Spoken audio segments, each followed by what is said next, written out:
Pernahkah kita benar-benar melihat uang hasil korupsi kembali ke kas negara? Setiap tahun, publik disuguhi parade penangkapan rompi oranya, konferensi pers, hingga palu hakim diketuk. Namun satu pertanyaan besar nyaris tak pernah terjawab.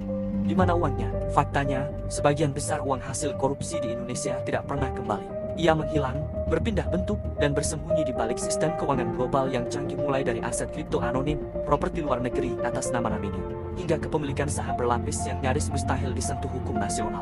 Inilah yang oleh para pakar disebut sebagai uang hantu, aset ilegal yang eksistensinya nyata, tetapi kepemilikannya sengaja dikabulkan.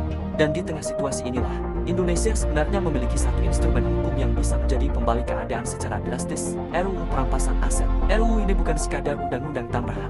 Ia adalah senjata hukum yang memungkinkan negara menyita aset hasil kejahatan tanpa harus menunggu vonis pidana selama negara dapat membuktikan bahwa kekayaan tersebut tidak sejalan dengan profil pendapatan pemiliknya. Namun kejanggalannya mencolok. RUU dengan potensi pemulihan triliunan rupiah ini justru tertahan selama bertahun-tahun di parlemen.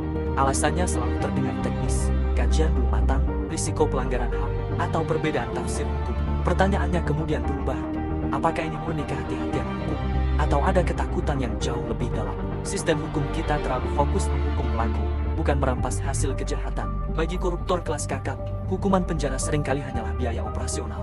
Secara rasional ekonomi, skemanya sederhana, korupsi triliunan, hukuman beberapa tahun, aset tetap aman, kekuasaan tetap hidup. Tanpa perampasan aset, korupsi menjadi kejahatan dengan risiko rendah dan imbal hasil tinggi. RUU Perampasan Aset mengusung pendekatan non-conviction based asset forfeiture. Artinya, negara cukup membuktikan ketidakwajaran asal-usul harta, bukan membuktikan kejahatan pidananya terlebih dahulu. Konsekuensinya brutal dan efektif.